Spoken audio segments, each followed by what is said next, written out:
ഇന്ത്യയിലെ തിരക്കേറിയ ദേശീയ പാതകളിലൂടെ യാത്ര ചെയ്യുമ്പോൾ പലപ്പോഴും നമ്മുടെ ഉള്ളിൽ ഒരു ഭയം നിഴലിക്കാറുണ്ട്. അമിത വേഗതയിൽ പാഞ്ഞു വരുന്ന ലോറികൾ, പെട്ടെന്ന് ബ്രേക്ക് ഇടുന്ന കാറുകൾ, മൂടൽമഞ്ഞിൽ കാഴ്ചകൾ മറയുന്ന പുലർകാലങ്ങൾ എന്നിവയെല്ലാം വലിയ അപകടങ്ങളിലേക്ക് നയിക്കാറുണ്ട്. സെക്കൻഡുകളുടെ വ്യത്യാസത്തിലാണ് പലപ്പോഴും ജീവൻ നഷ്ടപ്പെടുന്നത്. എന്നാൽ നിങ്ങളുടെ വാഹനം മുന്നിലുള്ള വാഹനത്തോടോ അല്ലെങ്കിൽ വശങ്ങളിൽ നിന്ന് വരുന്ന വണ്ടികളോടോ സംസാരിക്കാനും അപകട സാധ്യത മുൻകൂട്ടി അറിയിക്കുകയും ചെയ്താൽ എങ്ങനെയിരിക്കും? ഇത് കേൾക്കുമ്പോൾ എന്തെങ്കിലും സയൻസ് ഫിക്ഷൻ സിനിമയിലെ രംഗമായി തോന്നാമെങ്കിലും 2026 അവസാനത്തോടെ ഈ സാങ്കേതികവിദ്യ ഇന്ത്യൻ റോഡുകളിൽ യാഥാർത്ഥ്യമാകാൻ പോവുകയാണ്.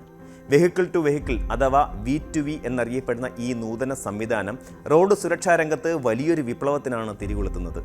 എന്താണ് യഥാർത്ഥത്തിൽ ഈ വെഹിക്കിൾ ടു വെഹിക്കിൾ സാങ്കേതികവിദ്യ എന്ന് ലളിതമായി പരിശോധിക്കാം. രണ്ട് മനുഷ്യർ തമ്മിൽ സംസാരിക്കുന്നത് പോലെ വാഹനങ്ങൾ പരസ്പരം സിഗ്നലുകൾ കൈമാറുന്ന രീതിയാണിത്. ഇതിനായി ഇൻ്റർനെറ്റിൻ്റെ സഹായം പോലും ആവശ്യമില്ല എന്നതാണ് ഏറ്റവും വലിയ സവിശേഷത. ഓരോ വാഹനത്തിലും ഘടിപ്പിച്ചിട്ടുള്ള പ്രത്യേക ഉപകരണം റേഡിയോ തരംഗങ്ങൾ വഴി ചുറ്റുമുള്ള വാഹനങ്ങളിലേക്ക് വിവരങ്ങൾ കൈമാറും. വാഹനത്തിൻ്റെ വേഗത, ദിശ, ബ്രേക്ക് ചെയ്യുന്ന സമയം, ലൊക്കേഷൻ എന്നിവയെല്ലാം ഈ ഉപകരണം തത്സമയം വിശകലനം ചെയ്യും.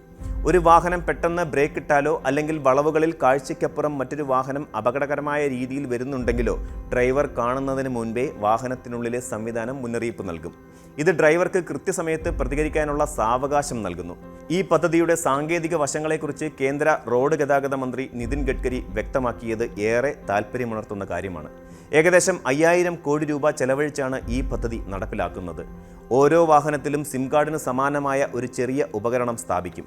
ഈ ഉപകരണം 360 ഡിഗ്രിയിൽ വാഹനത്തിന് ചുറ്റുമുള്ള സാഹചര്യങ്ങൾ നിരീക്ഷിക്കും. നമ്മുടെ കണ്ണുകൾക്ക് കാണാൻ കഴിയാത്ത ബ്ലൈൻഡ് സ്പോട്ടുകൾ പോലും ഈ സംവിധാനം കണ്ടെത്തിക്കും. പുതിയ വാഹനങ്ങളിൽ നിർബന്ധമായും ഈ സംവിധാനം ഏർപ്പെടുത്താനാണ് സർക്കാർ ലക്ഷ്യമിടുന്നത്. പഴയ വാഹനങ്ങളിൽ ഇത് എങ്ങനെ ഘടിപ്പിക്കാം എന്നതിനെക്കുറിച്ച് ഘട്ടം ഘട്ടമായുള്ള പദ്ധതികൾ മന്ത്രാലയം തയ്യാറാക്കി വരികയാണ്. 2026 അവസാനത്തോടെ ഇതിനായുള്ള ഔദ്യോഗിക വിജ്ഞാപനം പുറത്തിറങ്ങുന്നതോടെ ഇന്ത്യൻ നിരത്തുകൾ കൂടുതൽ സ്മാർട്ടായി മാറുകയാണ്. ഇന്ത്യൻ സാഹചര്യത്തിൽ ഈ സാങ്കേതിക വിദ്യയ്ക്ക് എത്രത്തോളം പ്രസക്തിയുണ്ട് എന്നത് ചിന്തിക്കേണ്ട വിഷയമാണ്. ഉത്തരേന്ത്യൻ സംസ്ഥാനങ്ങളിൽ ശൈത്യകാലത്ത് അനുഭവപ്പെടുന്ന കനത്ത മൂടൽമഞ്ഞ് നൂറുകണക്കിന് വാഹനങ്ങൾ കൂട്ടിയിടിക്കുന്ന വലിയ അപകടങ്ങൾക്ക് കാരണമാകാറുണ്ട്. മുൻപിലുള്ള വാഹനം കാണാൻ കഴിയാത്തതാണ് ഇത്തരം അപകടങ്ങളുടെ പ്രധാന കാരണം. V2V സാങ്കേതികവിദ്യ നിലവിൽ വരുന്നതോടെ കാഴ്ച മറഞ്ഞാലും റേഡിയോ സിഗ്നലുകൾ വഴി മുൻപിലുള്ള വാഹനത്തിൻ്റെ സാന്നിധ്യം തിരിച്ചറിയാൻ സാധിക്കും. അതുപോലെ തന്നെ രാത്രികാലങ്ങളിൽ റോഡരികിൽ പാർക്ക് ചെയ്തിരിക്കുന്ന വാഹനങ്ങളിൽ പിന്നിൽ വരുന്ന വണ്ടികൾ ഇടിക്കുന്നത് തടയാനും ഇത് സഹായിക്കും. പാർക്ക് ചെയ്തിരിക്കുന്ന വാഹനങ്ങളിലെ ഉപകരണം സിഗ്നലുകൾ പുറപ്പെടുവിക്കുന്നതിലൂടെ പിന്നിൽ വരുന്ന ഡ്രൈവർക്ക് കൃത്യമായ അകലത്തിൽ തന്നെ മുന്നറിയിപ്പ് ലഭിക്കുന്നു. കേവലം വാഹനങ്ങൾ തമ്മിലുള്ള ആശയവിനിമയത്തിൽ മാത്രം ഒതുങ്ങുന്നതല്ല ഈ മാറ്റം. വെഹിക്കിൾ ടു ഇൻഫ്രാസ്ട്രക്ചർ അതായത് V2I എന്ന തലത്തിലേക്ക് കൂടി ഇത് വളരാൻ സാധ്യതയുണ്ട്. അതായത് റോഡിലെ സിഗ്നലുകൾ, വളവുകൾ, അപകട മേഖലകൾ എന്നിവയുമായി വാഹനത്തിന് ആശയവിനിമയം നടത്താം. ഉദാഹരണത്തിന് ഒരു സ്കൂൾ മേഖലയിലൂടെയാണ് വാഹനം പോകുന്നതെങ്കിൽ വേഗത കുറയ്ക്കാനുള്ള നിർദ്ദേശം ഡാഷ്ബോർഡിൽ തെളിയും. റോഡിലെ കുഴികളെക്കുറിച്ചോ നിർമ്മാണ പ്രവർത്തനങ്ങളെക്കുറിച്ചോ ഉള്ള വിവരങ്ങൾ മുൻകൂട്ടി ലഭിക്കും. ഇത് ഡ്രൈവിംഗ് കൂടുതൽ സുഗമമാക്കുക മാത്രമല്ല, റോഡ് നിയമങ്ങൾ പാലിക്കപ്പെടുന്നത് ഉറപ്പാക്കുകയും ചെയ്യും. സാങ്കേതിക വിദ്യയുടെ ഈ കൂട്ടായ പ്രവർത്തനം റോഡപകടങ്ങൾ ഗണ്യമായി കുറയ്ക്കുമെന്നാണ് ലോകമെമ്പാടുമുള്ള പഠനങ്ങൾ തെളിയിക്കുന്നത്. അമേരിക്കയും യൂറോപ്യൻ രാജ്യങ്ങളും വർഷങ്ങൾക്ക് മുമ്പേ ഇത്തരം പരീക്ഷണങ്ങൾ ആരംഭിച്ചിട്ടുണ്ടെങ്കിലും ഇന്ത്യയിൽ ഇത് നടപ്പിലാക്കുന്നത് വലിയൊരു വെല്ലുവിളിയാണ്. വൈവിധ്യമാർന്ന വാഹനങ്ങൾ, ക്രമരഹിതമായ ഗതാഗത രീതികൾ, അടിസ്ഥാന സൗകര്യങ്ങളിലെ കുറവ് എന്നിവയെല്ലാം പ്രതിബന്ധങ്ങളായേക്കാം. എന്നാൽ ഇൻ്റർനെറ്റ് ഇല്ലാതെ പ്രവർത്തിക്കുന്ന സംവിധാനമായതിനാൽ ഗ്രാമീണ മേഖലകളിൽ പോലും ഇത് ഫലപ്രദമായി ഉപയോഗിക്കാം എന്നത് പ്രതീക്ഷ നൽകുന്നു.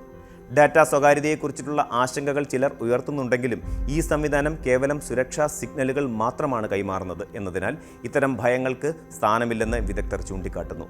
വാഹനത്തിൻ്റെ ഉടമയുടെ വ്യക്തിഗത വിവരങ്ങളെക്കാൾ വാഹനത്തിൻ്റെ ചലനത്തെക്കുറിച്ചിട്ടുള്ള വിവരങ്ങൾക്കാണ് ഇവിടെ പ്രാധാന്യം. ചെലവ് കുറഞ്ഞ രീതിയിൽ സാധാരണക്കാർക്കും ലഭ്യമാകുന്ന തരത്തിലാണ് ഈ പദ്ധതി വിഭാവനം ചെയ്തിരിക്കുന്നത്. വാഹന നിർമ്മാതാക്കളുമായി സഹകരിച്ച് ഈ ഉപകരണം വാഹനത്തിൻ്റെ നിർമ്മാണ വേളയിൽ തന്നെ ഉൾപ്പെടുത്താനാണ് ശ്രമം. ഇത് വാഹനത്തിൻ്റെ വിലയിൽ വലിയ വർധനവ് ഉണ്ടാക്കില്ലെന്ന് അധികൃതർ ഉറപ്പു നൽകുന്നുമുണ്ട്. 5000 കോടിയുടെ ഈ നിക്ഷേപം ലക്ഷക്കണക്കിന് മനുഷ്യജീവനുകൾ രക്ഷിക്കാനുള്ള ഒരു മുതൽക്കൂട്ടായാണ് സർക്കാർ കാണുന്നത്.